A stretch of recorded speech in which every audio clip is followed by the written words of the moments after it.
ভাই ও বোনেরা, জানেন কি কিয়ামতের দিন প্রথম হিসাব হবে নামাজ থেকে?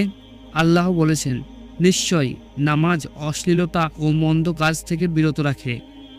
রাসূল সাল্লাল্লাহু আলাইহি ওয়াসাল্লাম বলেছেন, আল্লাহর নিকট বান্দার প্রথম হিসাব হবে নামাজ থেকে।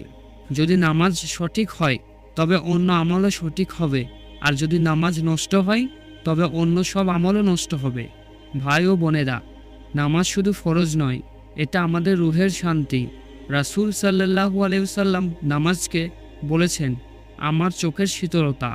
ভাবুন তো, যিনি আল্লাহর রাসূল, তার শান্তি যদি নামাজে হয়, তাহলে আমাদের অবস্থা কেমন হওয়া উচিত? আল্লাহ আরও বলেন, হায় সেই নামাজীদের জন্য যারা তাদের নামাজে গাফেল।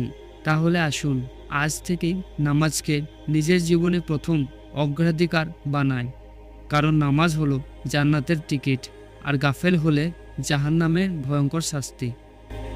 বন্ধুরা, এই ধরনের ইসলামিক কন্টেন্ট পেতে আমাদের চ্যানেলটি সাবস্ক্রাইব করুন, লাইক করুন ও বন্ধুদের সাথে শেয়ার করুন।